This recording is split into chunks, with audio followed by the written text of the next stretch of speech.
Good, Oh, me too. Katie Taylor, sorry. Yes, and then I wrote her one and I'm like, mine's not sweet. So. Nope. She said. I should have. Well, it's a high bar. No, she'd be great. Yeah. Drew, is Kevin coming? No, Kevin is not here. Okay, so we're good. We're good to go. Okay. At 2 o'clock, we will call the meeting of the Kerrville City Council to order. And we'll call the P and Z workshop meeting at 2 o'clock to order as well. So this is something a little bit different. We've not had these two groups together, but we felt like in the essence of time for everybody, for staff and for everyone on these committees and council, it would be beneficial to do this. So what we're going to do, so you kind of have an idea of how we're going to do this, we have some staff presentations. We're going to go through all of those. We'll give all of council and P&Z an opportunity to ask questions, comments, that kind of thing. And then as we get towards the end, if we have time, we will ask for some public comments, give you an opportunity.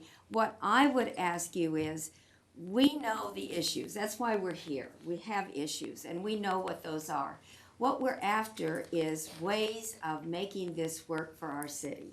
So I would ask if you do make some comments that it's not just how bad everything is, because we kind of we're aware of that. What we're really after are suggestions, some things that you might like to offer up that we can then may possibly give to staff. So if you'll keep that in mind as you make your comments, we would appreciate that. All right, who's first? Who's on first here? Mayor, I'll lead off with just some opening comments. Appreciate P&Z and City Council's time today. What we heard recently from City Council was really a desire to gain clarity, right? Gain clarity amongst a regulatory environment for a conditional use permit and a type of land use that is permitted within our zoning categories coming out of the Kerrville 2050 Comprehensive Plan.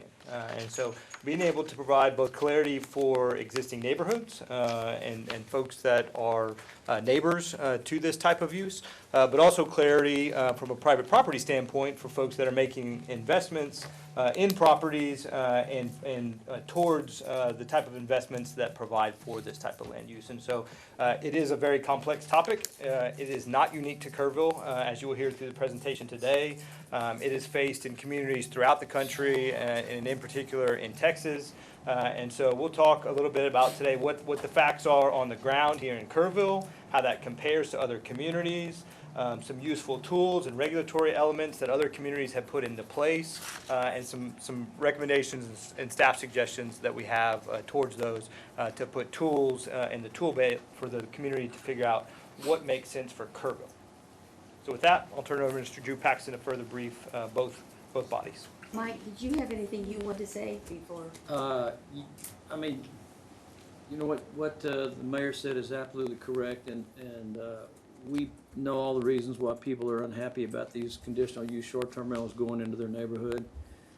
We're just really looking for solutions, so that would be, again, the reason hopefully someone would have some public comments. But beyond that, listen, we're here to try to kind of clarify an issue that is becoming bigger and bigger. In the Planning and Zoning Commission, we're looking at 2 or 3 or 4 conditional use permits for short-term rentals monthly. And I think what comes out of today, and hopefully we come up with some ideas and some limitations and some ground rules for future licensing or approval of these CUPs, and giving people that are investing in these properties because they want to make them a CUP for short-term rental ahead of time, knowing what they're facing. So anyway, with that, Drew. And I think it's important for everyone to know, we won't be making any decisions today.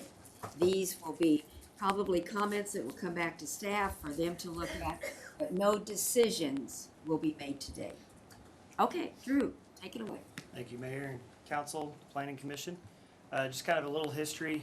Prior to the adoption of the current zoning code in 2019, the city code was basically silent to the short-term rentals, which means they were not really regulated, nor were they really required any conditional use permit or any approval process. They were just part of that residential fabric as they were starting to build up in the community. Through the Kerrville 2050 plan, we did hear at least several comments from the community that they need to be addressed and try to figure out how they should be addressed. We worked through with the zoning code adoption in 2019. Since then, of course, the rule is they required a conditional use permit in the residential estates, single-family residential with accessory dwelling unit, and the R2, the medium-density residential zoning districts.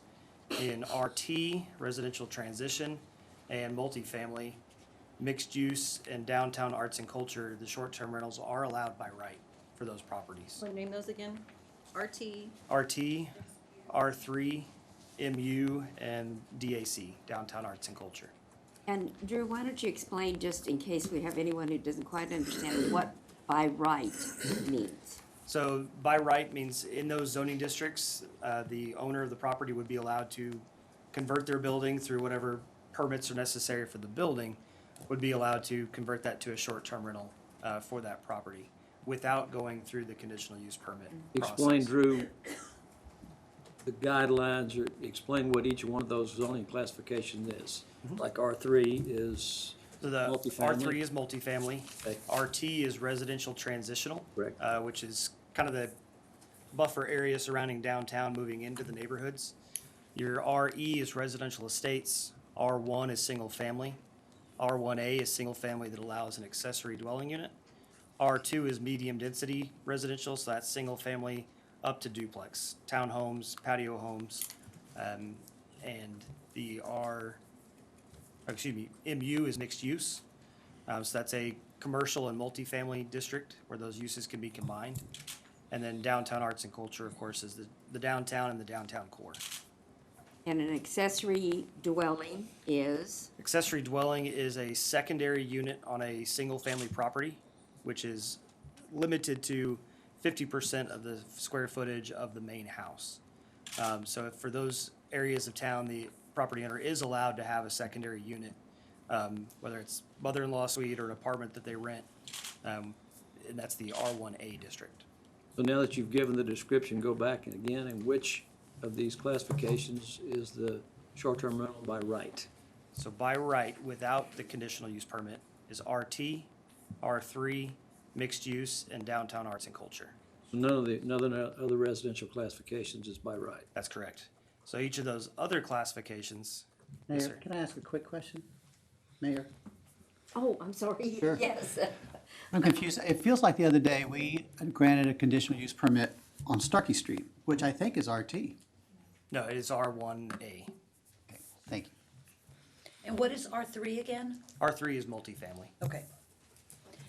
So the RE, R1, R1A, and R2 are required a conditional use permit to go through Planning and Zoning Commission and City Council for approval.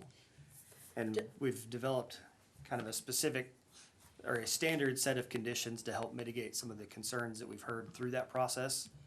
Notification to the property owner and the guests regarding parking, trash, hours, maximum occupancy, any signage, and so on. So just to clarify what you've said, with the exception of those zoning classifications, there is no by right. You may own the property, but you don't have, just because you own the property, you don't have the right to turn it into a short-term rental. You have to ask for it. Yes, you have to go through the conditional use. So everybody understands that. Right. So initially, the Planning and Zoning Commission, several of the commissioners, current commissioners were on at that time in 2019. A lot of the conversation was around the tourism and amenities for the guests coming in. Are the homes situated in a place that's convenient to the guest as a tourist?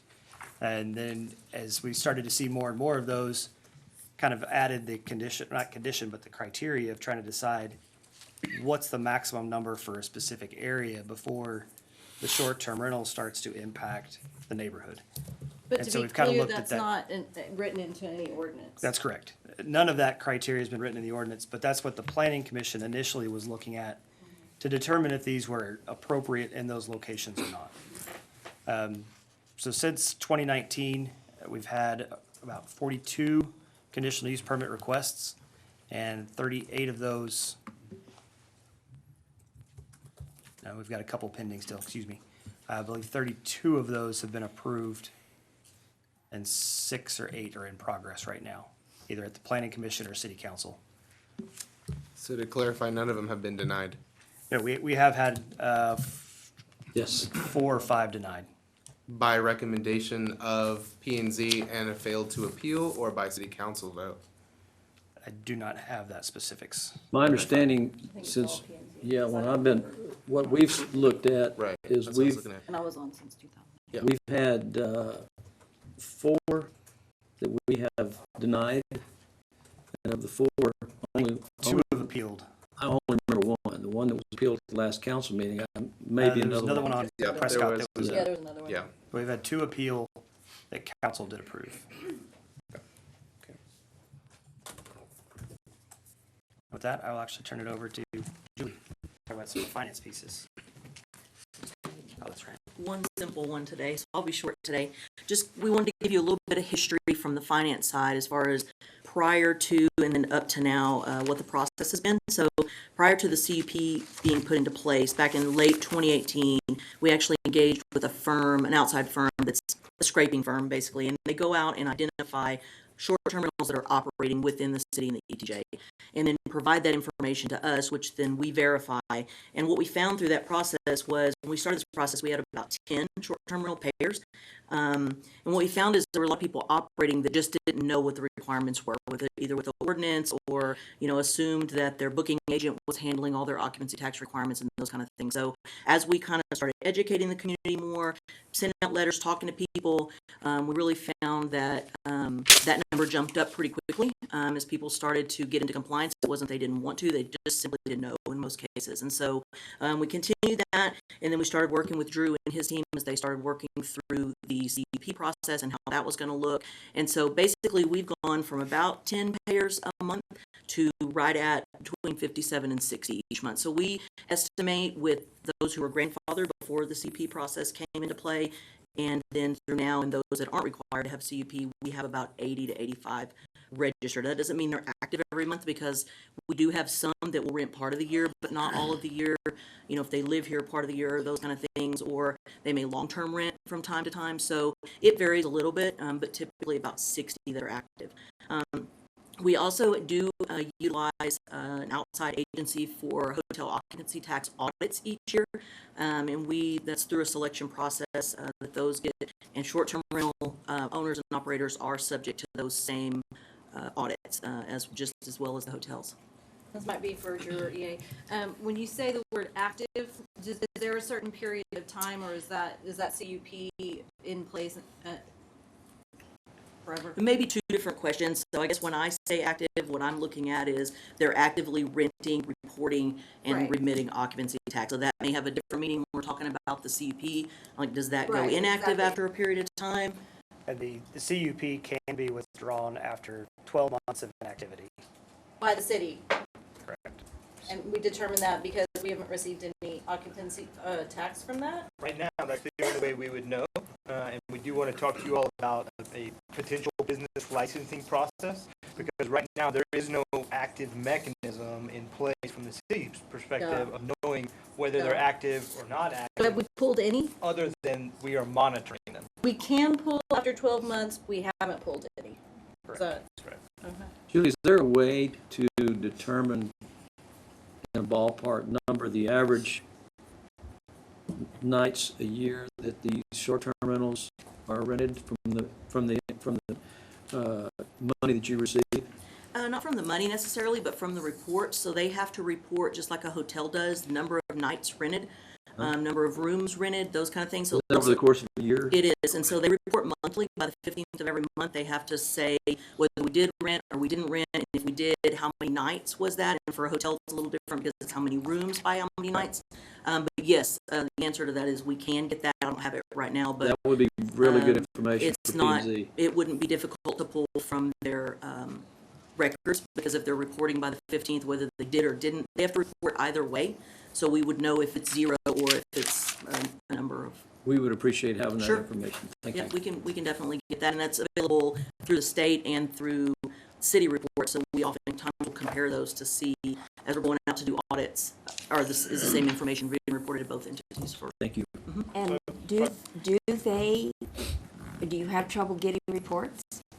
From time to time, but because we use a third-party collection firm for our occupancy tax, they will report to us a delinquency every month of who missed their deadline and who either didn't repay or didn't report. And again, sometimes that's an education piece, especially when you're dealing with short-term rental owners, because they may have one-off kind of properties and don't consider it a business until, you know, we kind of educate them a little bit. And so then they get better about doing that regular reporting, whether they rent or not. So we rely on our outside firm for that information, but then they do communicate to that to us. They then reach out to the property owner, speak to them, and then when they can't get a result, then that's when then we get involved. Usually we have pretty good results with that firm. Okay, thank I have you. one more question, Drew, based on Kim's follow-up on, if I have a short-term rental and I rent it 3 nights in 1 year, is there a standard for whether or not you have the ability to pull the license? Does it have to be so many nights? Can it be 1 night? Because if not, that might be something we might want to take a look at too. So the ordinance is not that specific. It Okay. just talks about the use not being in place for 12 months. Okay. Well, and on another note, is there an inspection process for these short-term rentals? And if so, how often? And how do we determine whether or not they are in compliance with the head count rule and all of that stuff? So the only inspection we have is really just planning department confirming after they're approved that they've installed the parking if they didn't have it in place during the approval process. But there is no formal inspection process at Okay, this time. so once they've been granted their permit and they're operating, they've been operating for 5 or 6 months or whatever, there's no way for anybody other than, if it's complaint driven, to know exactly how many people are inside that house at one time. That's correct. Okay, because I see that as an issue. There's no current mechanism in place for the city to provide any additional inspection beyond the initial one that's completed at the CUP process. And again, that's one of the elements we want to talk about in regards to a potential annual licensing Yeah. process. Okay. So if I could just make one comment, Mayor, in regards to this, because I want to be very clear. The city is not encouraging nor discouraging short-term rentals in any form or fashion in relation to hotel and motel occupancy tax. However, those entities have an obligation to pay both the state and the city, and for there to be equity in their rental, no different than any other hotelier. And so that is why we have this scraping software, and that is why, because it is right now the only mechanism that we have in place to be able to evaluate the market and to make sure that these entities are held accountable in paying in an equitable way that every other hotelier is. Thank you. Any other questions related to that finance piece? Anybody, anything Julie. for Julie? Thank you. Okay, thanks, Julie.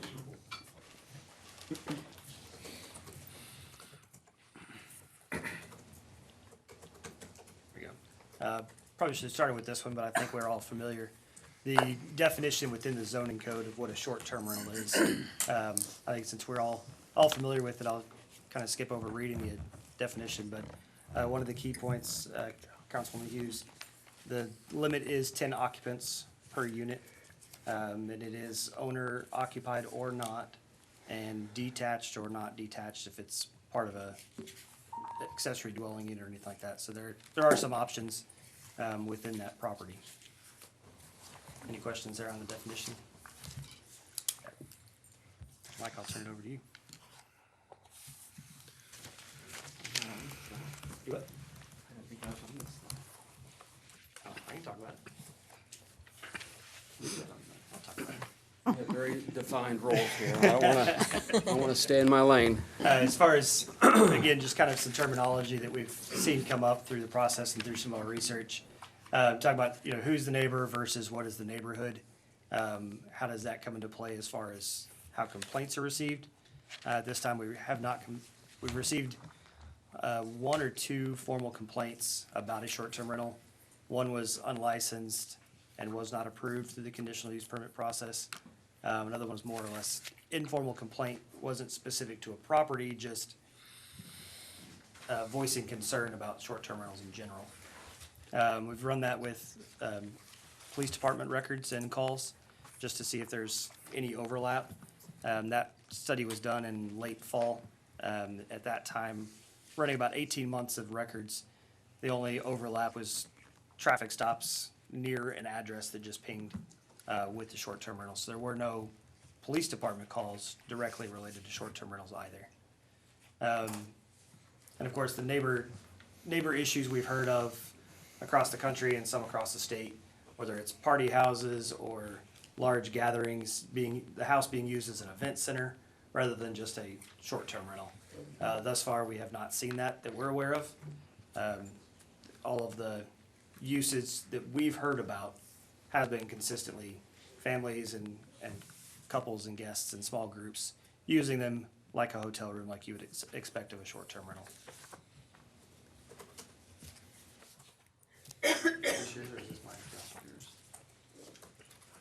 Check his notes. I think he switched my name.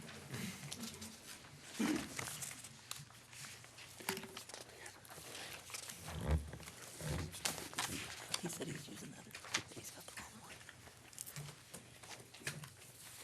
So some of the different things that we've seen that could impact the neighborhood, obviously the occupancy change, whereas a long-term rental, you'd be at least a month or more for your neighbors to change over in a house.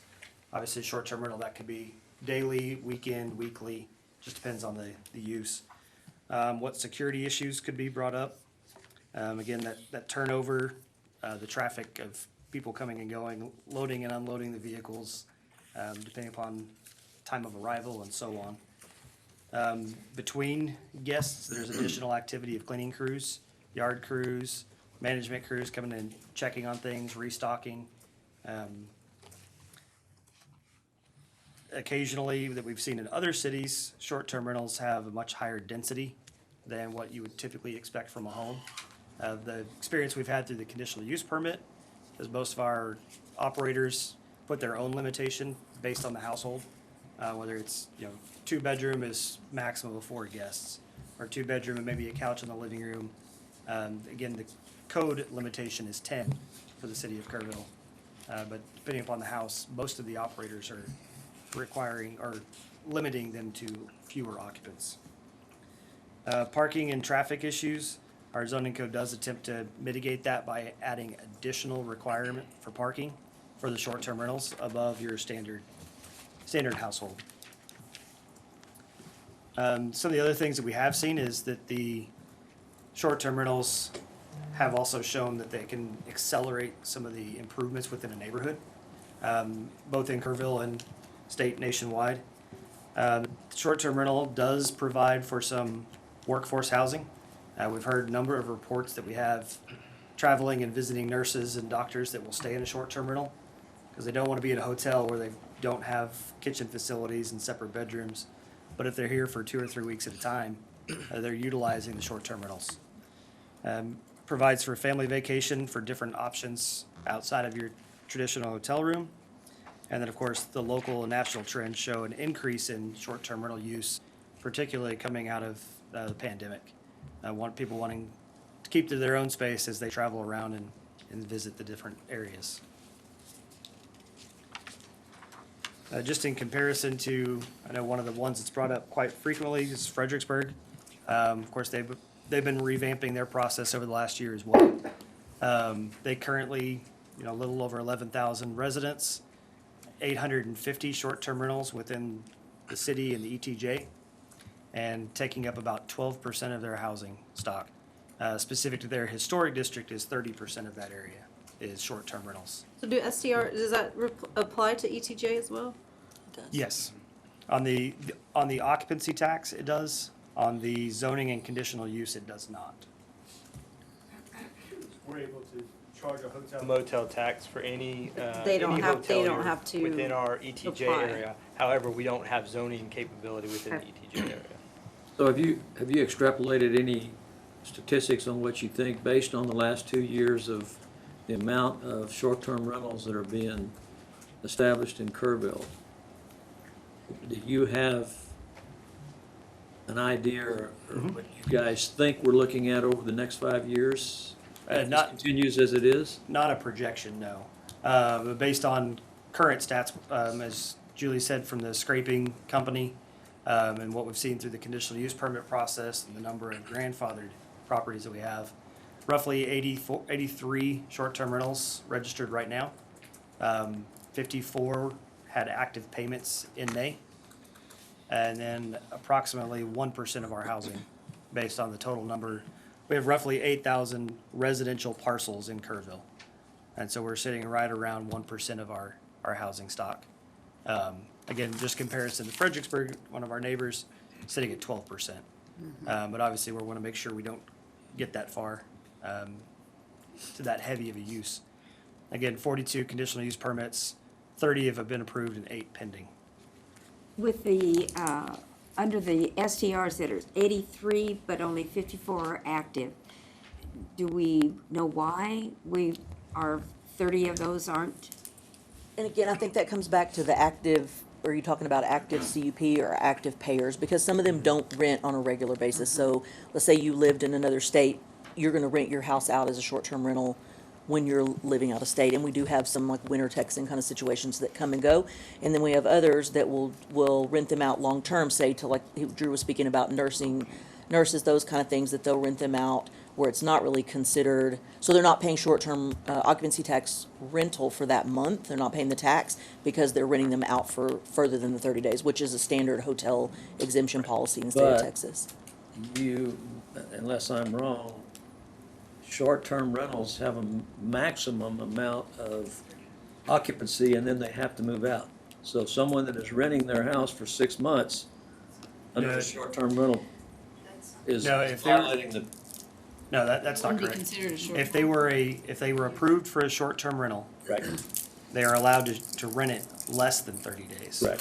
That does not prohibit them from renting more than 30 days. They wouldn't have to pay the tax if it was Correct. more than 30 The days. occupancy tax is triggered at that 30-day mark. Right, so that's why sometimes we'll see payers that will be paying month after month after month, and then we may not see them pay for 3 or 4 months. So when we looked at active from the finance side, we're looking at how many short-term rental payers paid in a particular month.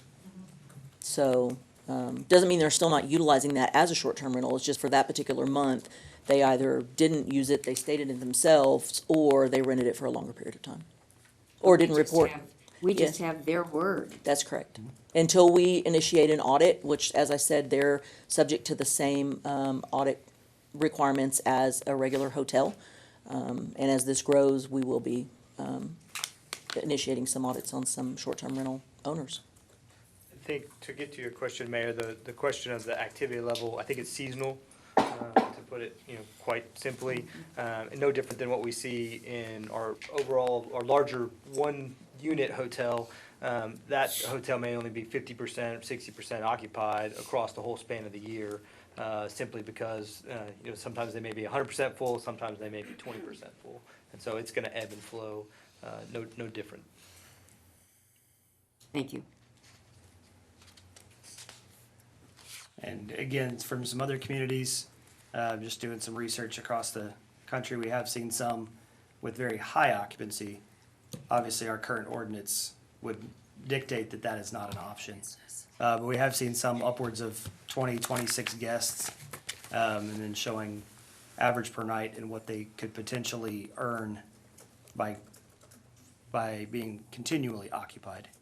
But again, our ordinance limits that to 10. And with that number of bedrooms, increases the number of parking spaces, trying to mitigate, even the larger ones, mitigate the issues for the neighborhood. Now I'll give it to Mike. See how it says legal authority, so I figure I better talk. I'll echo what Drew said earlier. Appreciate y'all coming. Y'all must have had good lunches or a good nap or something, because really great questions y'all are asking. And I like it when we meet with y'all on these issues, because these are issues that staff sees virtually every day, or at least with STRs once a week. There's a newspaper article or something about it in another city. We saw one this morning. And it's what EA said earlier, we're not experiencing issues that other cities aren't experiencing. I went to a conference in April, and the presenter, and I've used some of his data here, showed some of these party houses and some of these incidents and news stories about these party houses, and it's just eye-opening. But those are happening around Dallas Cowboy Stadium and during Fiesta in San Antonio and along the beach communities, and so fortunately we haven't had that happen here. Which is good, of course. Here's some of our legal authority for regulations of STRs as we're doing. These are all out of the local government code, chapter 54. You'll see there's a section there. Gives home rule cities lots of options and lots of deference to enforce ordinances to protect health, life, and property. Chapter 211 of the local government code, which is the zoning enabling statute. And of course, we've availed ourselves of that because we've had a zoning code for a number of years. We're entitled to regulate location and the use of buildings and structures. And we do that by setting up districts, right? And then assigning those districts various uses that are allowed by right or pursuant to CUPs. And let me back up too and give you some context to CUPs. Our CUPs can be revoked. They need to be revoked by council. And in my time here, in 20-plus years here, I recall only revoking one CUP, and that was because, again, this is from memory, the building burned down, or I think it was a gas station, and it burned down. It was along this corridor where we required a CUP for gas stations, and after it burned down, council went in and revoked that CUP. Okay, Yes, so ma'am. to be clear from what we talked about earlier, as Drew said, city can pull a CUP, but by pulling it, that means council approving the revocation of the CUP. Yes, it's not a staff initiated or a staff resulting action. We would take it to council. Okay. And again, it would be some sort of cessation of use for, as Drew said, the 12-month period. I think back then it was 6 months, and I think it was after a period of time the council saw fit to. Is it confined right now to that one issue? My question is there, beyond non-use or non-payment of revenue, we don't really have any guidelines under these agreements for short-term rentals if they violate some policy for the property, if they create an issue that the neighbors are constantly complaining about, does the city? To answer that question specifically, if there are laws that are being broken beyond just what conditional uses have been placed for that specific use, or if there are specific elements, like if they're violating the parking elements that are part of the conditional use, those would all be grounds that if it was habitual, staff would be bringing those to council to be able to revoke that use. Noise, late night parties? Absolutely, absolutely. And let me just add to that, there's a whole host of things we could do. If they weren't paying taxes, we would probably partner with the state and go after them in a civil manner, just like if you're not paying your property taxes. If there were nuisance conditions like parties or trash or rubbish, things like that, we would probably initiate a code enforcement action against them. And then ultimately, we could certainly take that, the use to y'all and to council and say, hey, your prerogative, do you want to, redefine the use and revoke the CUP? Again, thankfully, we've never had to do that with any of these. And it's been my experience with any sort of property in Kerrville, to the extent that we think there's nuisance conditions, we have a high success rate of just providing them notice that we think there's some nuisance conditions, and after a period of time, those are remedied.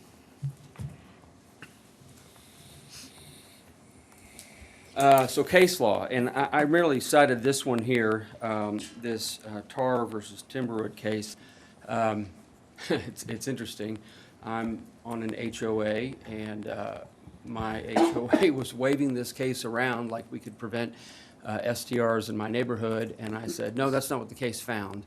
The case found that if you have some sort of general description, like in some of our covenants and restrictions about just using a property for residential purposes, that doesn't mean that a short-term rental is prohibited.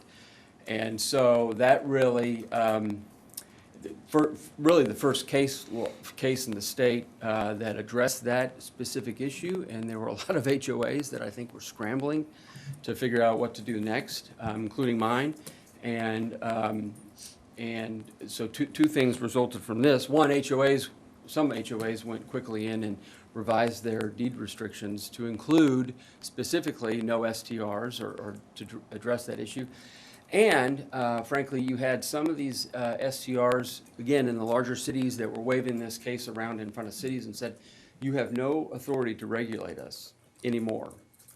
And that was incorrect, as we'll see.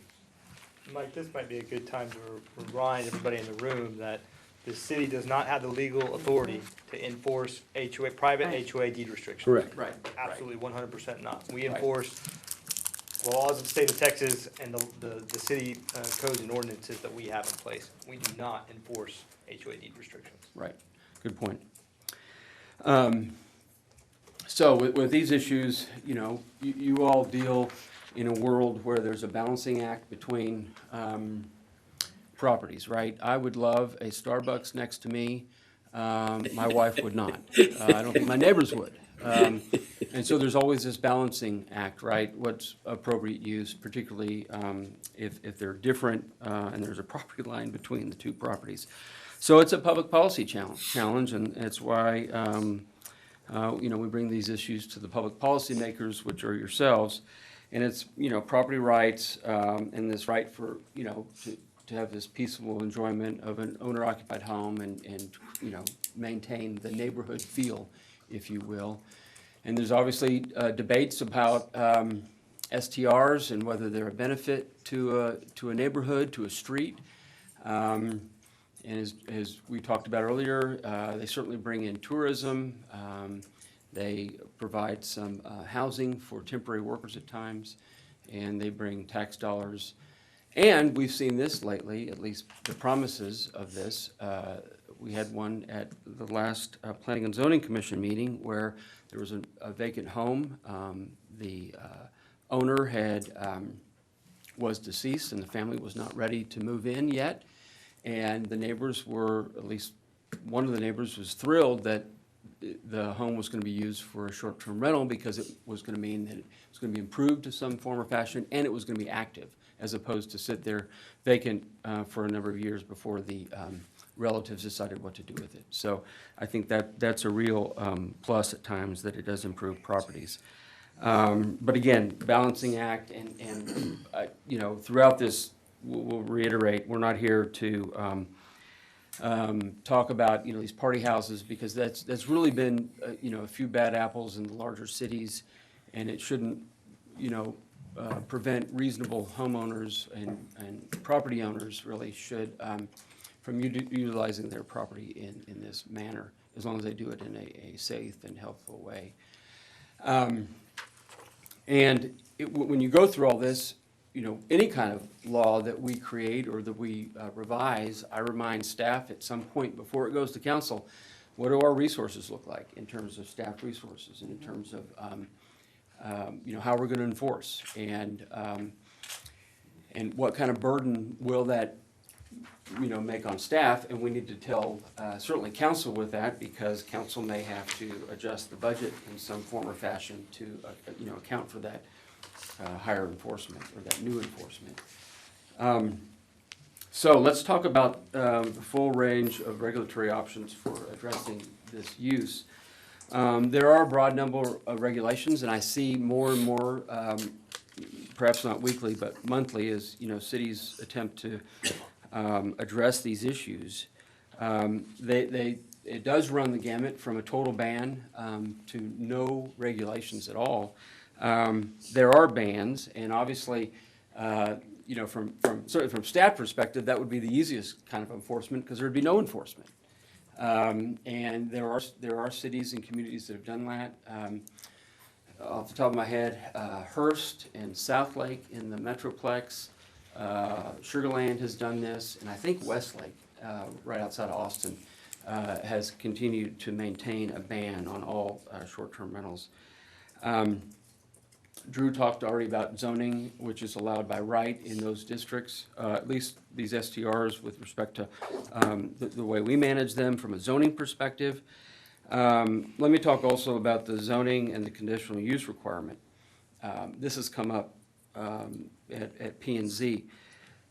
CUPs, I think, is a good process, not only for this use, but others, because it really gives you a case-by-case analysis. And yes, there are some guidelines that we have developed, and virtually every CUP is the same. But each time, you're looking at that short-term rental at that particular property with surrounding properties, and whether that's an appropriate use for that specific property, right? That's the first part of the analysis. And then it's kind of like, what conditions should we impose to kind of quote-unquote help this appropriateness or to make it appropriate, right? And so we have those within the CUPs, and 99% of them are the exact same. We've added one in the last, I don't know, it's probably been 6 months, where it's that notice provision where they have to put a notice in their short-term rental as to who needs to be called if something happens, and that owner, that operator needs to be within close proximity to respond. We've mentioned this earlier, and some cities do this, kind of a licensing or registration provision. We apply this to hotels and our boarding home facilities, and so what I mean by that is both those uses are addressed in our zoning code, but then they also need to be permitted each at the time of their opening, and then they go through an annual permit. I think that's true for the hotel too? Yeah, so you could do it for a kind of an opening use, and then also apply it for an annual permit. And what that does is it really pays for our management of that permit. In other words, the way we take it in and review it, and then issue a permit, and then every year we go and inspect those properties. And certainly in our time with the boarding home facilities, we went through this, I guess now it's been 5 or 6 years, but I think it's really helped the community. I hear that, the boarding home facilities, both from operators that were doing the right thing, but were concerned about operators that were not doing the right thing, and from residents who are glad that once a year they know the city's going to come in and check exits and entrances and just safety issues, and I think they're appreciative of that. So what does that look like realistically? Like the customer gets a notice and they have to then what does that really look like? If I owned an STR, what would that mean to me? Well, there's a lot of different ways that we could implement that.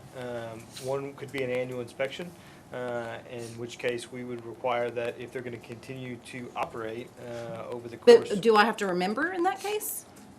There could be provisions for a reminder, but certainly it would still be the impetus, the legal impetus would be on the owner to reapply within the time frame that's allowed by whatever statute you guys put in. Like an annual business license would be a good idea. Yeah, it's like a business license.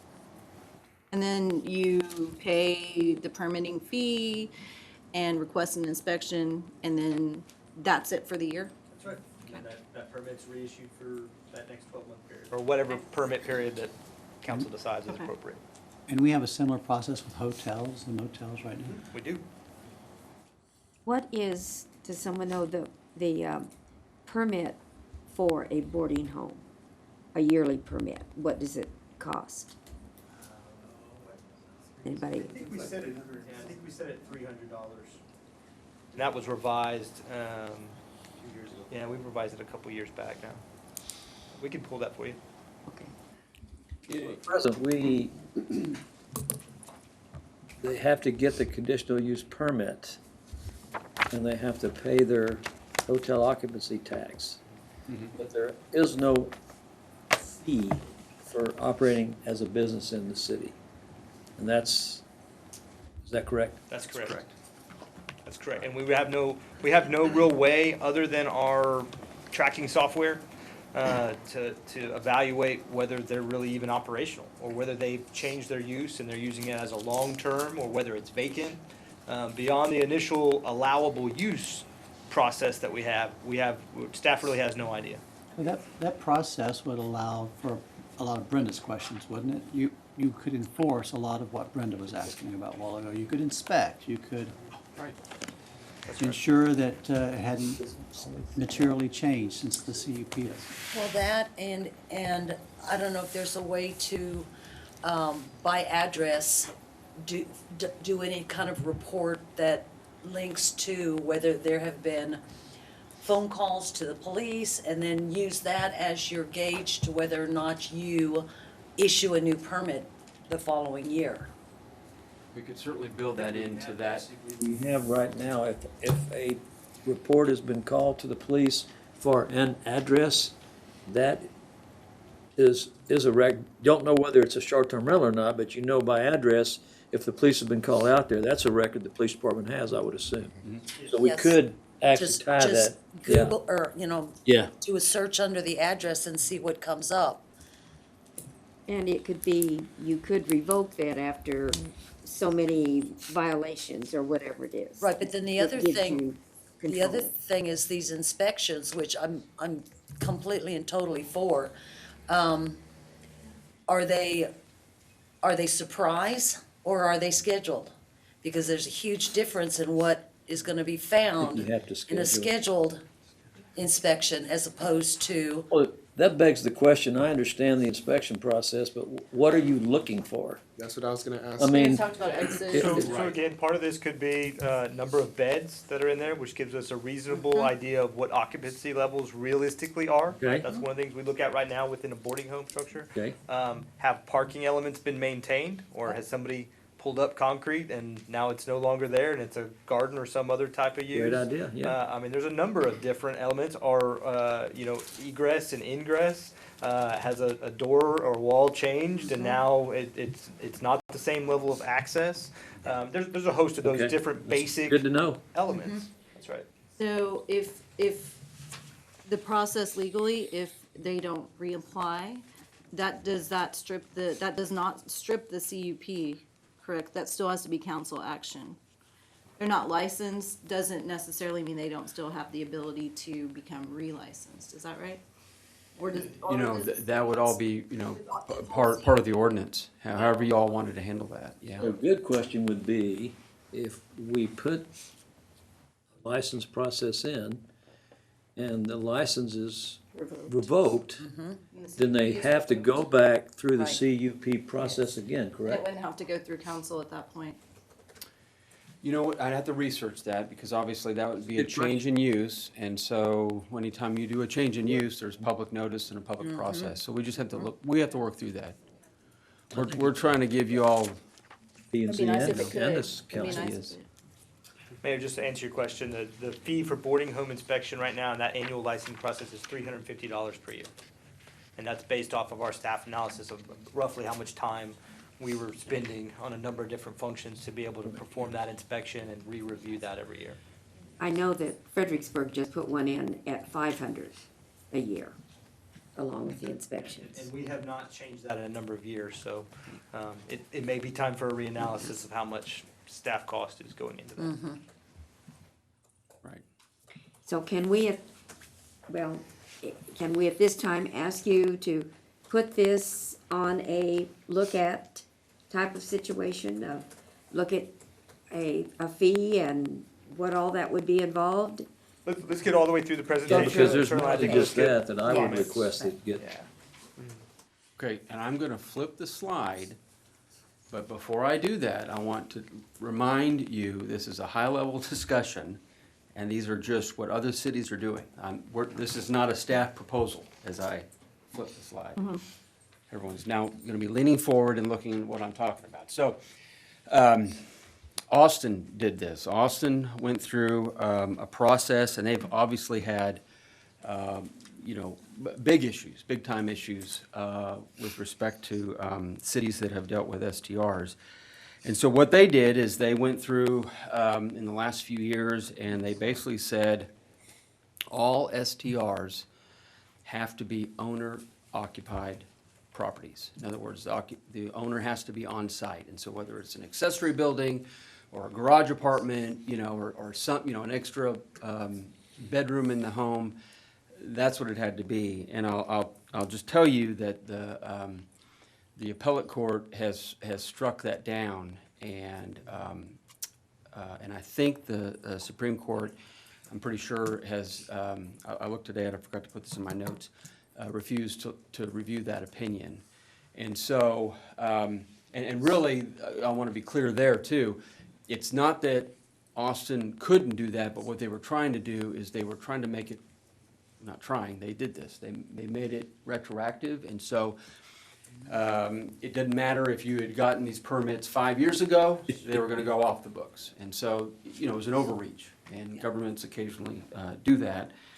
But again, Austin has its own set of problems, and they were having some big-time problems. Some additional safety regulations, and again, I'm not, no one on staff is promoting these, and I'm not even sure, there would be some significant enforcement issues, I think. But these additional safety regulations, kind of similar to other commercial operations. So you would do some sort of prohibition about allowing sex offenders to come. And I'm not sure, again, how would the city do that? I guess arguably you could require the person to fill an affidavit or provide some sort of information about that, or we could do our own background check. That would take a lot of time and some resources for sure. You could have additional requirement for adequate fire protection. We do that with boarding home facilities, right? We know people are going to be spending time there. Some of them are, obviously in recovery and have disability issues, and so we really go to great lengths to define fire protection in those homes, including egress and egress. Additional criteria that we've seen is, additional ADA issues, and then requiring smoke, fire, and CO monitors. And I'll say, it seems like about, once, twice a month, I see some other cities' regulations, and it's, we see more stuff that they apply. And they're generally trying to cover, issues that have arisen, right? Austin, this also got struck down. You couldn't have more than 8 people congregate outside after a certain time period. Again, how do you enforce that? Does that include the pizza guy that comes up and goes around back to deliver the pizza?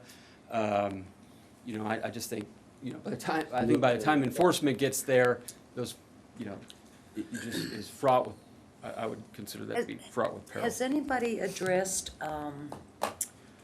liability issues or liability policies by these STR owners? In like their liability? Yes. We don't. I don't know if other cities have done that or not.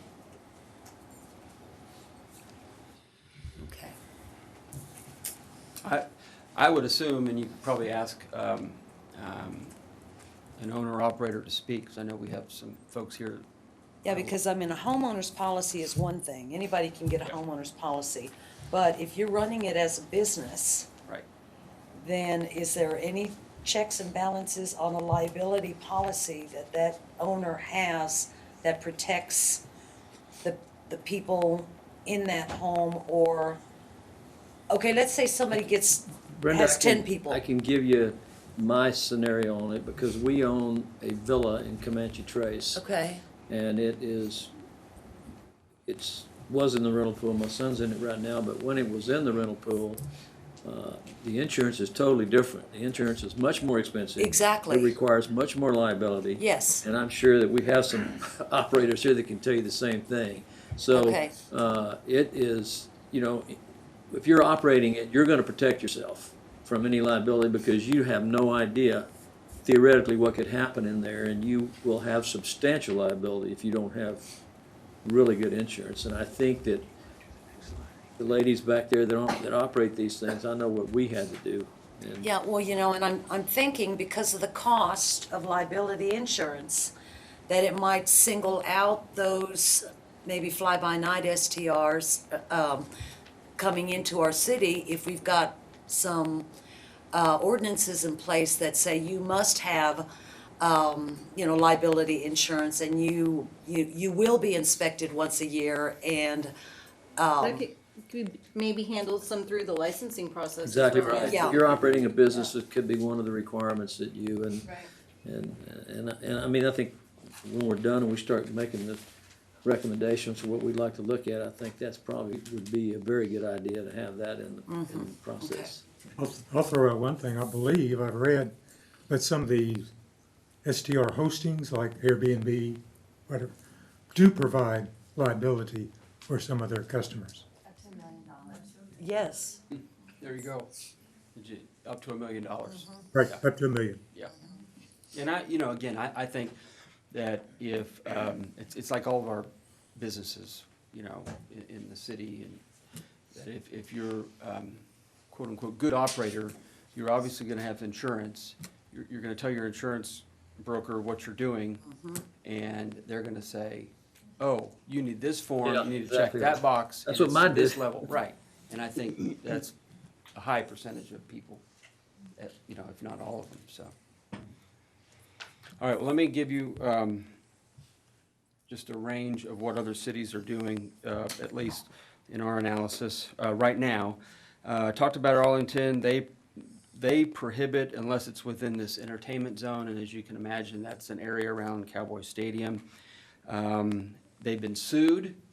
They won, but they're continuing to look at those options because they really limit it to this area, and it's like a 1 mile area beyond, and they're getting sued by folks in other zoning districts. So do they have like an overlay? Is that how they determine the area? I- Because that's a little nebulous too. If They you have don't an have. entertainment zone district. Probably Maine. has defined. So it's a boundaries. zoning district. It's a zoning itself? district, and so this box is checked for STRs in that zoning district. And so, they made the analysis that other than that district though, and I think it's like us, I think they allow it in R3 and MU and districts like that, but in R1, they don't allow it at all, and that's where the litigation has come from. We talked about Austin. Sorry. Yes. Sorry, can you clarify, is it because it's only in one zoning that they're allowing, that's what the whole suit was about? Well, it's as I recall, it's a property owner in like an R1 district Okay, that wants to have it and they're not allowed to. okay. Yeah. Thank you. And to add a little bit of nuance to Arlington's situation, their entertainment zone is pretty large. You have a lot of non-conforming, single-family homes that are located in neighborhoods that are very close to their larger entertainment features, close to Cowboy Stadium and close to other entertainment avenues, and so That's where it gets tricky. that is where it gets tricky. Yeah. We talked about Austin. I'll mention they went through a moratorium process in, I think, 2015. And I talked to an assistant city attorney, and she said almost immediately they were sued.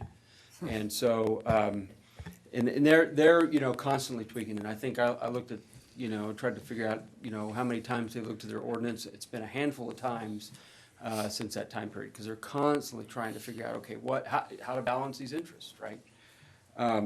Capel, you had to, they don't, as far as I know, they don't really have any zoning, but they have a registration, which isn't to say they don't have any zoning in their city, but they don't zone these. Instead, it's this registration and annual renewal, kind of what we've talked about. Fort Worth only allows B&B SDRs with a permit available only for homes built before 93, so if you have a home before 93. What happened in 1993? I don't Why know. 1993? I could find out. I mean, I don't know. But you're right, there was probably some bad fact scenario that council, apparently wanted to to define or to address. Grapevine is interesting. They prohibit, and they argued really that their 2000 zoning ordinance, which was, obviously in place before STRs became a thing, didn't allow, though they allow bed and breakfasts, and so they're being sued. And this case is actually pending before the Supreme Court. Although I'll note that both the trial court and the appellate court ruled against the city. And as you can imagine, the issue there was if you allow this bed and breakfast use in some districts, what's the real difference between STRs? Hearst, I mentioned them earlier, they banned, but they had a grace period to end. Explain that. So they had them before and now they're banning them and then they have a certain amount of time to get them out of there? Yeah. What does that mean? Well, this is what I think it means, right? Is STRs all of a sudden popped at some point? I mean, no one, cities, usually the commerce is ahead of cities, right? And the market is ahead of cities, and so all of a sudden these things popped. Kind of this kind of market, and so then cities says, oh, whoa, that's not exactly residential, that's, it's more commercial, and so then they impose this, no, we're not gonna allow those, but then the ones that were already on the ground, they said, well, you've got X period of time to kind of realize your profits, and, but it's, at the end of that time, it's gotta go back to either a long-term lease or owner-occupied residence. San Antonio regulates, and they've had issues over the years, and they've gone through different revisions to their code. They have density regulations that I think Drew will talk about in a second. South Lake prohibits, Sugar Land prohibits, West Lake, akin, it also has the ban with the grace period. Woodlands, interestingly enough, an application is required as a business, and it's categorized as a home business. So that's how they've done it there. And it's, again, it's all over the map as to, kind of how cities are doing this. And again, it also changes. Thanks, Mike. Thank you. A couple specifics that we've talked about, at least, side conversations with operators, planning commissioners, council members. San Antonio has a density of 12.5% of a block face. Our code defines the block face as the homes fronting on the same street between adjacent streets on one side of the block. I don't know if you can see that image very clear, but that's out of our zoning code. Austin has a 3% defined areas for zoning, or for their zip codes. Obviously, that wouldn't be nearly as effective here because we have one. But it'd be, if we went that route, it'd be a percentage of the entire city. And then Arlington, again, only in their entertainment district, just as an example.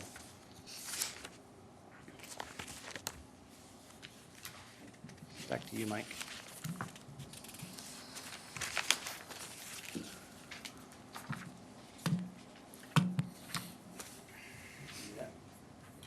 I'd like my own pen, thank you. So, council is our legislative body for the city, and courts give great deference to the legislation that you all adopt. And, when you do that, and I think we always build in recitals and the whereases and some factual basis and the rationale, if you will, for why you're adopting a specific ordinance. Ordinances and regulations under law are presumed valid unless they're arbitrary and capricious. And that would mean there's really no basis in fact for applying some form of regulation, or they're discriminatory in some form or fashion. It's a very high standard for these plaintiffs to file suit against cities, and they essentially must convince the court that the legislative facts on which the decision is apparently based could not be reasonably conceived to be true by the governmental decision maker. And that's a very high standard.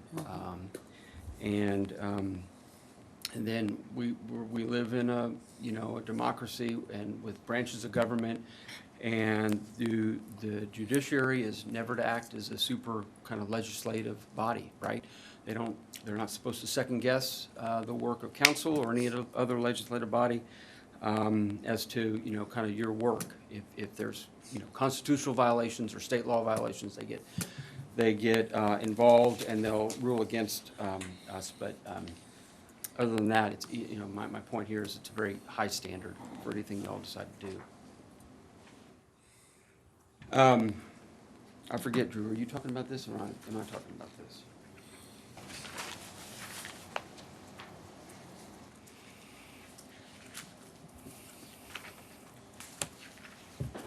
So the Texas legislature has brought up multiple bills related to short-term rentals. None of them have made it to vote thus far. So they've still left that to the municipality through your powers to regulate. But bills were introduced. I'm sorry? There were bills introduced. Yes, there have been bills introduced. Say specifically, I don't know how far any of them have gotten. But like most of those legislative bills that come up, it's kind of reactionary based on one of those bigger problems that have shown up, bad seed, if you will. But I haven't tracked specifically how far they've gotten. And let me just add this too here. So, 20 years ago, we didn't have Uber, we didn't have short-term rentals. At some point, Austin, again, it's bigger cities. The legislator believed Austin was doing, because Austin adopted an ordinance that regulated Uber and Lyft and things of that, those services. And the legislator got involved and said, here's what cities can do. Mm-hmm. And so I'm not for that because I don't think, like even our Uber issues aren't the same as Austin's Uber issues, and our STR issues are not the same as Austin's STR. So I'm not for the legislature, Right. and I say this because I think someone walked in I earlier. think she walked out. Alan. Oh, good. Or- But like, she knows that too. We talk about that. But I think, in this case, I'm glad that will be before, these bodies here as opposed to the legislature picking us. But all that being said, no doubt in my mind, there'll be bills next time for the 2023 session that'll be filed to regulate these or to limit how cities handle these issues. And Mike talked about it. It is a balancing act between finding the right interest of the community, the right interest of the operators. Limited case law doesn't give us clear direction. Obviously, a total ban has been disfavored, as we saw from the cases that have come up. And certainly look at adding a business license or operational permit with annual inspections. We've already discussed that quite a bit. And then any other regulatory options that you guys see fit, we can certainly look into. And again, one of the critical elements of why we're here today is to make sure that we have clarity on the criteria that you all want codified within the process so that you all have the ability at the dais to be able to apply that criteria with whatever degree of specificity that you all want.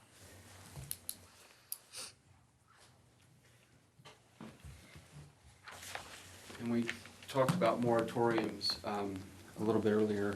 There is a provision in state law that allows cities to adopt moratoriums for both commercial uses and residential uses. Dripping Springs is in a complete moratorium right now. I think they have been in it for 3 or 4 months, and they've extended it on all permits because they're really having, I believe, some issues with water and utilities. But that being said, cities have sparingly, I'll say, adopted moratoriums. I mentioned Austin did one for STRs. If you go that route, a couple things. One, you have to have public notice, and so before council considered that, we would have to put notice in the paper, and then you would have to have a public hearing on the issue. It would be, of course, 2 readings of an ordinance. And then there are a number of required findings of fact that I won't get into today, but the statute, which is in all things kind of interesting, it's in the subdivision code, or subdivision chapter of the state law, really requires cities to go through exactly, the basis for why they're imposing a moratorium. And we were talking about moratorium in such that maybe we just hit the pause button while we figure Right, this out. right, that's all it would be. But in order to hit the pause button, you're saying we have to do, You would have to adopt an ordinance, and it would be, obviously, ordinances 2 readings so it would take a month, and then prior to that, just to hit pause until we figured it out, and then we'd have to unpause it. And then you'd have to put an end date on it, probably. right, you would, absolutely. Yeah. And you could come back and extend that, and I think, again, I think Dripping Springs has done that. But yeah, it would be, the ordinance would be, in my words, very tight as to kind of what you're doing and why, path forward, and the time limit. No, we don't have to repeal the existing ordinance in order to put in this moratorium. No. This can just go in. It's not gonna be codified though, right? This Right, no, yeah. right, no, it It's would just, there with the, because I think you said dripping strings, right? yeah, I had looked up what an example of a moratorium ordinance, theirs was like 14 pages long. yeah. With all the whereas clauses and then all the clauses to have to do with the provisions of the moratorium, so. Right. We won't have to do any repeal of the existing ordinance or anything regarding short-term rentals. This will just go into effect and then all the details will be in there. Yes. Okay, that's Mike, all the right. timeframe for instigating a moratorium would be two council meetings? Well, After it's written. after you provide the public notice. And So up until that point, anybody that wants to make an application for a short-term rental, Right. which means if we announce this, we'll have 100. P&Z, y'all better be ready. Yeah. We have 2 today. So we have to consider whether it's worth trying to do that or Right. trying to just get Be this quicker to ordinance Get amended. these, yeah. And I think that's an important point, because I think you've got to realize that a reaction has a reaction, right? Yes. And so, as we all Absolutely know, agree. Fredericksburg struggled with this. I talked to their city manager here just recently. They did not put a moratorium in place for the year that they were going through the issue, because they felt like it was going to further exacerbate the issue and cause a surge of applications that they were going to have to deal with those. And so it's a very careful and cautious in applying a moratorium and realizing that there are very strict legal boundaries and very strict timelines. It is not a tool we would recommend implementing as a use of a permanent ban. That's So, not Mike- an effective No, tool. right, If we get through this today, and we make some recommendations to staff to come back to us to add teeth to the conditional use permit process. It's the same time frame. It's written, it's published, goes through 2 public hearings and so we could probably have that done just as quick as Just get it. trying to get a moratorium. Would you say that's true? I would say that's correct. Okay. Would a moratorium affect those properties within permitted use? In No, other words, you wouldn't have to, no, Just There's will no allow anybody to CUP. apply. it would stop the The application. ones that already have CUPs? the ones that have properties within districts that allow STR by right. Well, That'll be up to- that would be something for y'all to decide. I would argue that you would have to apply it across the board. I mean, And I would also, Even the ones that are already allowed by right? well, and I may not be understanding the question in the. Well, the question is if you have one in the RT or the. it's already operating, Joe. You're not No, gonna go back. new. No, No. Okay, they don't even come to the city for a CUP. They can. You can't I- stop them from having an SDR because they don't have to go through the permitting process. They don't. Just have to I mean, apply for a permit. They just have to apply for a permit, but they don't have to go through the zoning commission for a conditional use permit because they're allowed by right to have them in those districts, correct? Well, one thing you said is, they don't even have to have a permit right now. Yeah. And so Yeah, they're they just, could just they're do it. blowing and going. You know, I don't want to speak out of turn. I'd have to research that And I'm not issue. trying to put you on the spot. I'm yeah. just trying to figure out, if you have a moratorium, does that mean everywhere, all blanket. over the town?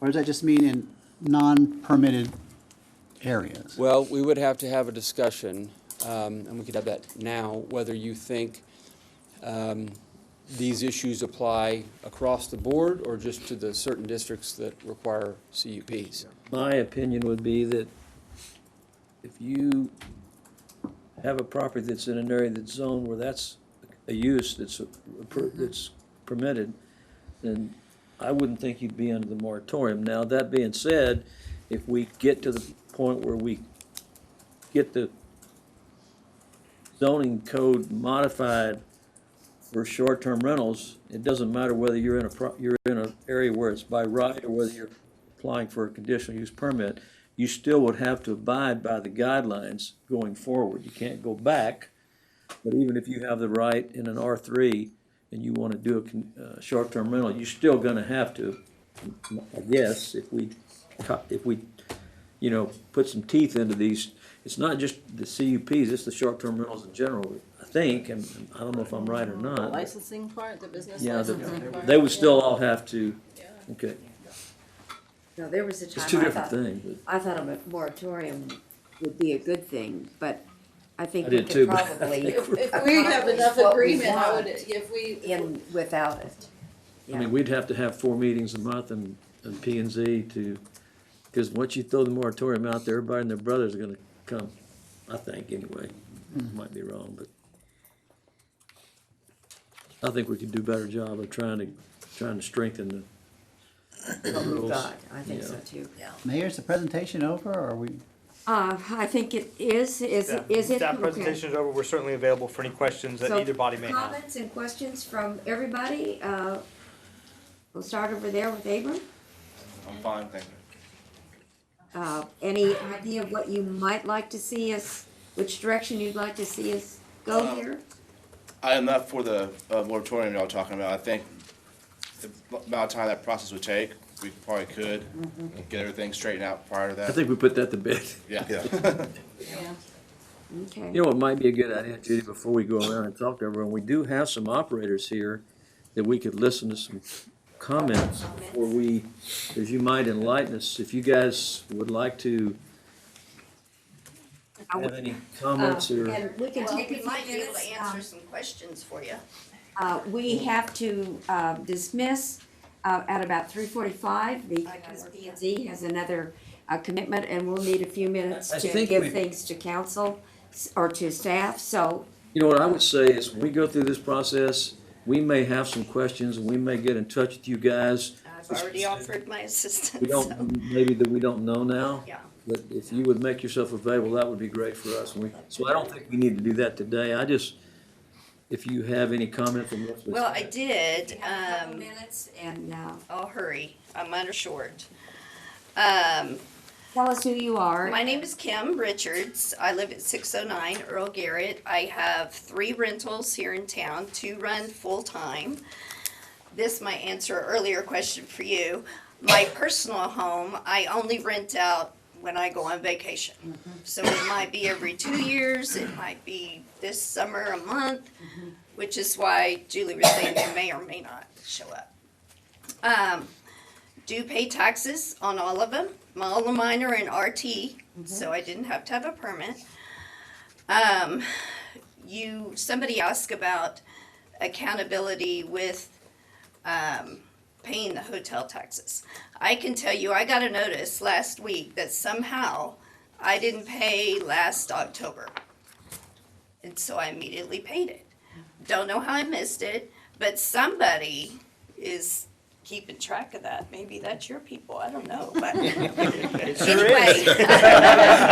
it's working. And for those of us that are doing this, we don't have any problem paying those taxes. And between that and state taxes, that's, 14% of what we're making, which is painful.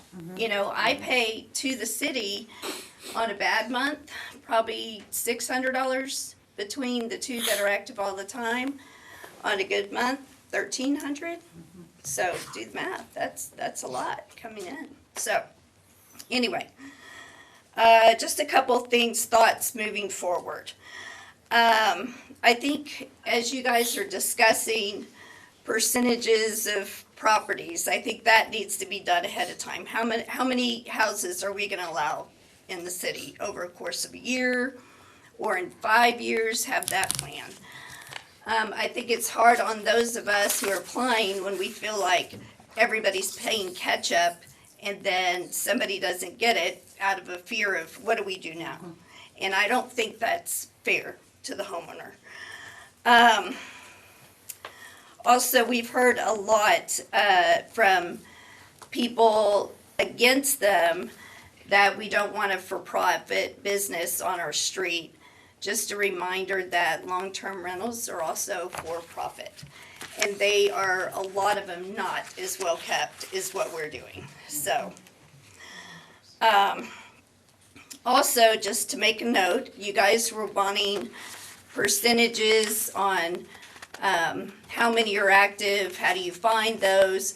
There's an amazing company called AirDNA, and you can go on there, it'll tell you who's active, what platforms they're active on, what their percentage of bookings are, what their revenue is, how many are in a certain area. So great resource for you guys.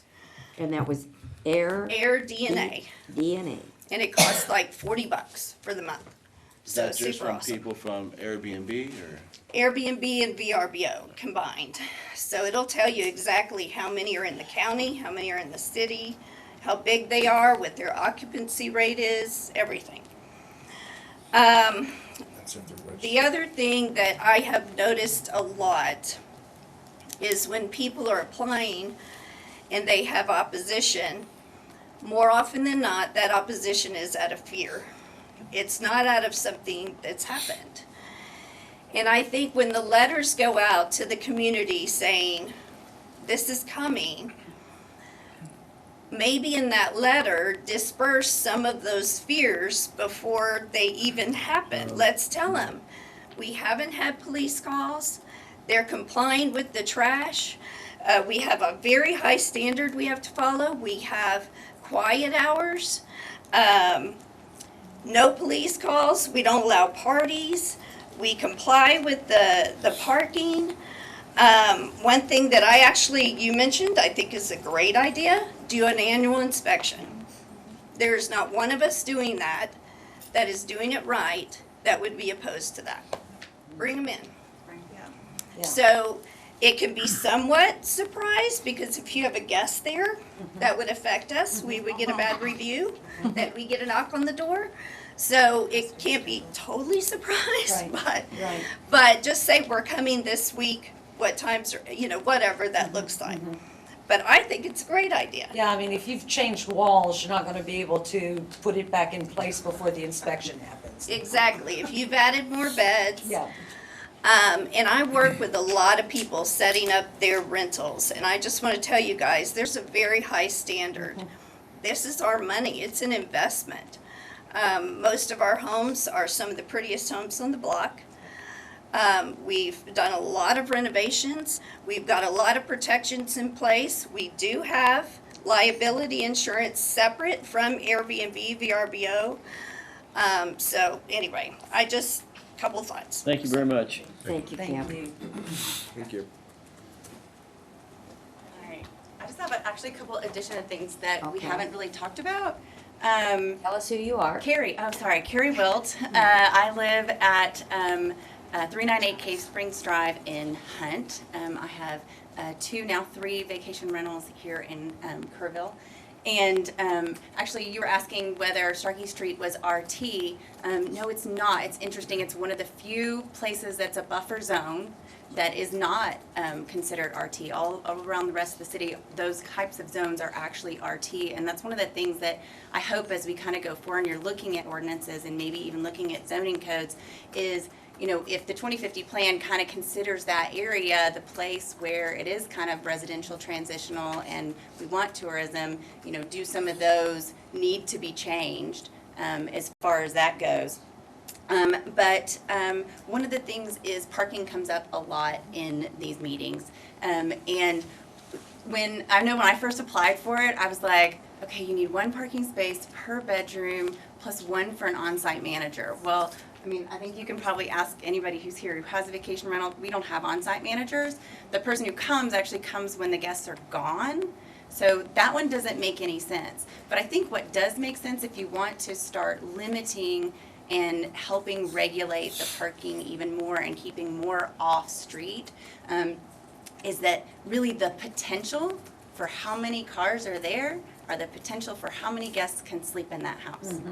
So if you required instead one parking space per potential guest over 16, so let's say, I mean, if you've got like a tiny little twin bed, maybe that's not, someone who's an adult that's gonna sleep in that, but your adult sleeping capacity, that's really, because it's potential that I only have one car in a house that sleeps 6, but then it's potential that I have 6 cars. Which also, to clarify, it's the same potential if it's a long-term residence. It's the same potential if it's a homeowner occupied. It's actually kind of a fallacy that it's gonna increase traffic because it doesn't really. It's the same amount of potential cars coming and going. It just happens to be different cars, right? So there's that. Also, I just want to make sure that as we go forward, when we're in the planning and zoning meetings and we're talking to the public, that we're clear about actually what the off-street parking laws are.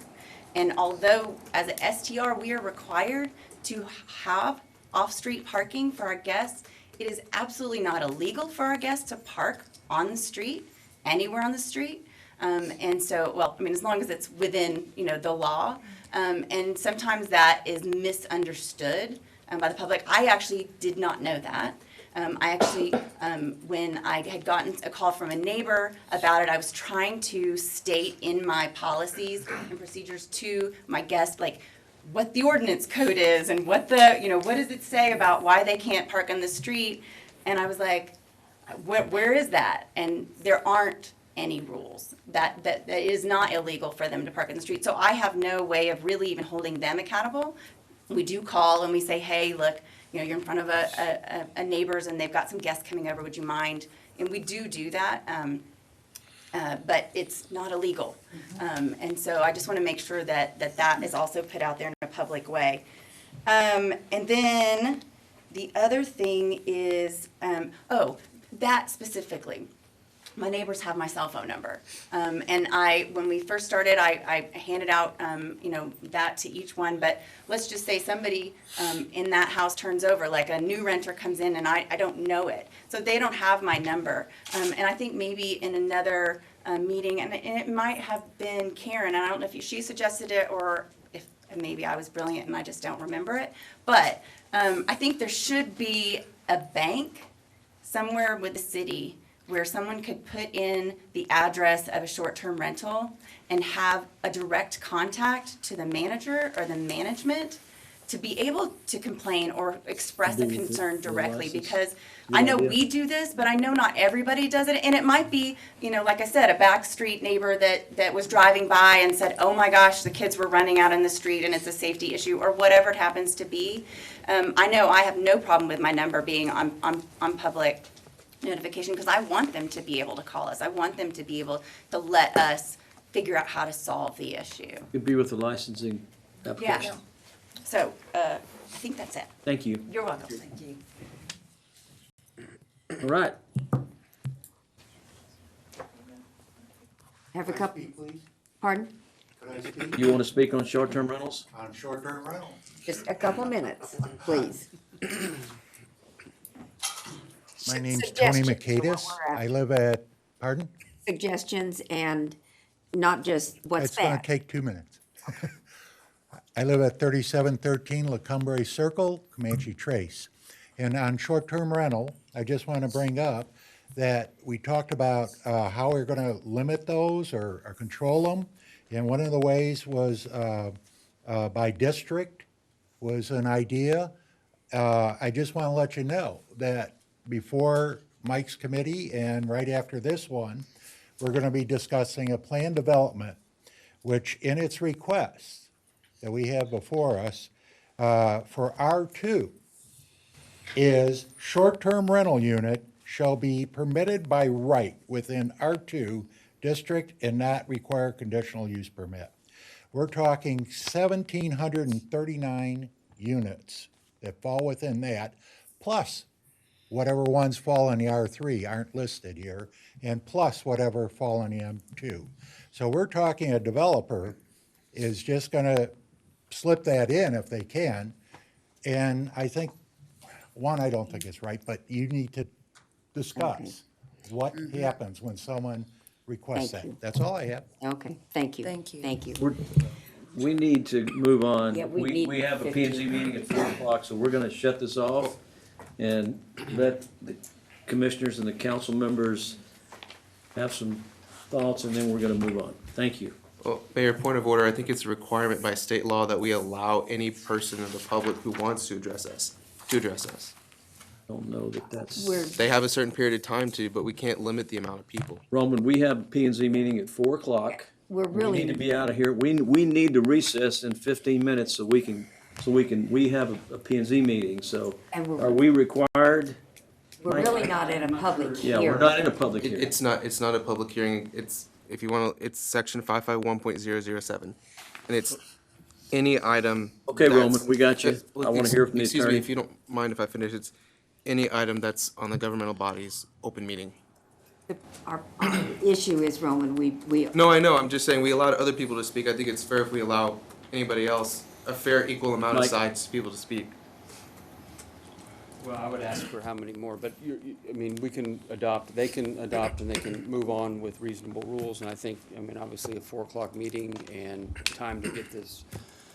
I would like to make a motion that we move on so we can get finished and get ready for, we have a P and Z meeting coming up. And I hope that the people that want to speak will understand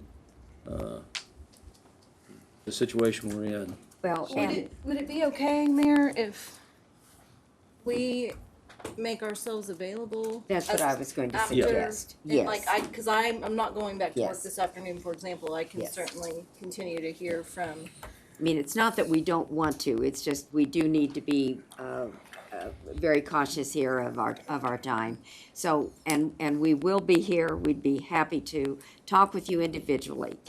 Is that something Will that suffice, ma'am? will that take care of things? Great, thank you. Okay. Appreciate it. I'll plan to stay after. Okay, all right, It's also yes. important to remember, this is not any final action. In fact, this Right. board Yeah, is we're not not taking making any any action decisions. tonight. Right. There are a number of additional public meetings that are gonna have to take place in order for these bodies to move forward with anything. Okay, we have about 15 minutes, 10 minutes that we can give them suggestions, things that we would like to have them go back and look at. And so, We heard from Brenda? Brenda, how about, do you have something you'd like to lay on the table? Nothing more than what we've already discussed, inspections and liability insurance and getting those things ironed out. You know, I think the good ones won't have an issue. The bad ones might decide to do something else. Jeff? I agree with Brenda and Abram, and I will say that if you drive through some of the areas and you look at the short-term rentals compared to long-term rentals, you're gonna see that the short-term rentals are kept much better than a long-term, and the yards are always nice and they're, well-kept and maintained. They have to be. Yes. Okay, Joe? I want everyone to understand that our intent is not to vilify short-term rentals or short-term rental operators. Most of us in this room have rented a short-term rental. We have used the product. It is also true that most of us have not operated one. So we're gonna need help knowing what is possible and what is not. But the Kerrville 2050 plan specifically mentions neighborhoods and the protection of neighborhoods. So, as your presentation said, we have a balancing act. I would request the staff work on a licensing program that includes the items that Brenda has discussed, because that may be the only way we can help protect those neighborhoods. Thank you. I'd just reiterate some of the topics that intrigue me and that hopefully can receive some study. The audit, the issue, the licensing, inspections, annual permits, and certainly density. That's it. Okay. Let's go over here. Yes. Before we get back. Tabor? Yes, kind of echoing what everybody else has said. I do think that licensing would make sense along with annual inspection. I agree that the people that are doing this for the right reasons, they're gonna upkeep them, they're gonna do things the right way, they've done it as the right way from the very beginning. I do think we need to look at density. One of the shocking things to me was us compared to Fredericksburg. And we're taking this seriously. We all love Kerrville and we all appreciate Kerrville for what it is. We're not looking necessarily to become Fredericksburg, and I think obviously there's a long way before we would become something like a Fredericksburg. But I think that trying to get some teeth into the CUP process is something that's probably warranted. Roman? I agree with most that's been stated by other members of council and Planning and Zoning Commission. I do think review and inspections of short-term rentals may assist in some of those concerns. I do agree with Councilmember Herring regarding the licensing program that protects neighborhoods. I think some of the main concerns that P&Z really sees on the front lines is a number of citizens or neighbors coming up and speaking against it specifically because it impacts them in a couple of ways. One is there's a number of them in their neighborhood. Another is because the inflow and outflow of unknown people or out-of-town people that may not keep within a neighborhood type of culture. So I think in looking at some of those concerns would be necessary, at least to look at them, to do our, I would say, I guess, do our job in representing the people and making sure we're looking at those concerns that they have too, just to be fair for both sides. I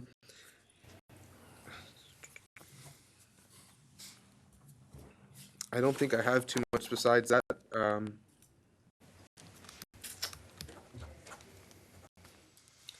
Oh, and the density. I think you might have mentioned that. And I do like the suggestion, I just throw this out here while we're talking about short-term rentals, of having a list of our properties on the city's website and somehow, and if it's within an application that goes to or that person fills out when they're applying for this conditional use permit, for a question like, are you okay with putting your phone number or contact information on this list, I think would be very beneficial. I know a lot of people are always wondering, well, just how many do we have? Where are they? Who are these people operating them so I can contact them if there's a need to do that? So some type of list on the city's website or somewhere that contains that information. Okay, thank you. We had excuse me, a lot of really good suggestions. I think our staff is going to be really busy. I didn't find anything that I disagreed with. We need to tighten enforcement. We need to make sure everybody is happy, neighbors, the property owners, and I appreciate everybody's comments. I think we got off to a really good start. Mm-hmm. I feel really, really good about the annual licensing. I feel like that gives some protection. There's nothing worse than approving something and then feeling like you're done with it. So this gives us a level of protection, and the neighborhood a level of protection. I also am curious about the density issue, and I don't know how much. I was just looking at the percentages on the block faces. Like you said, 12.5, that would be like you would have to have 13 homes to have one on a block face. Is that right? One for every 8. One for every 8? Oh, okay, yeah, sorry, yeah. So, I mean, there's a lot of blocks that have, small blocks that would have four homes on the block face that would eliminate. So we didn't talk numbers, but, I don't know what a reasonable percentage would be, or if anybody I was thinking, well, what about 25%? I don't know where that number lies. 12 seemed pretty limiting. 12% seemed pretty limiting to me, and I didn't know if we need to. I know that may be more of a detailed question for later, but just something that maybe if staff needs some direction, if we do want to explore density as an option. I've heard like 4 people probably say that, the rest I haven't heard. And then percentage, if we're going to direct staff to go out and start looking at stuff, maybe they need a little bit more on that from us. we do. You're right, it has come up a number of times. And so if that is something that you're wanting us to look at to be able to work into the CUP process or the zoning process, we would like feedback today, perhaps, because we have done the research and brought it to you. The ones that have provided a density regulation are what we have presented to you today. Density is in my book, is gonna be the most difficult. I do not know just how you regulate that. And I'm not sure what direction, unless Mike has something more. I really don't know what direction to give you on that. Unless maybe you had some ideas that you could bring back to us. I know that's shooting. Well, and the problem that I have with density is that there are some neighborhoods that front the river or front, the quality of life projects and stuff that we have here, that it makes sense that there would be, a condensing of STRs in those neighborhoods. So I don't know how you can put a density. I don't either. I gotta tell you something, if everybody's, we've come up with a lot of great ideas. I mean, I think the licensing idea, I actually think we need to take a look at the number of people that are allowed. 10 people in a short-term rental is a lot of people for a 1 or 2 bedroom house. So I think all those things are really good. I think a lot of the things we're talking about, I think proximity is something we ought to take a look at. So we don't have 5 short-term rentals on one block. But for me, from my perspective, what I've struggled with this whole process, and we need to get somewhere where we get on the same page as City Council, but it's a fact of life that nobody is buying a home in Comanche Trace or River Hill or the Heights or any of these places and turning them into a short-term rental. And the reason is because you're paying a lot of money for a house and you can't make money on it. So what happens is the older neighborhoods, the less expensive homes, the people that live in these neighborhoods that bought these houses that have a $250,000 or $300,000 home, they are bearing the brunt of having their neighborhoods invaded by short-term rentals. And I think we really need to look at this and figure out a way to, in a certain neighborhood, like I say, I think proximity, distance, however we look at this, because these people are really, and when people come up to these planning and zoning meetings, they're not complaining about the quality of the house. They're not complaining about it being fixed up. They're not complaining about the people that own them, because I think the operators are great. People that come, like Carrie, come for us, they're great.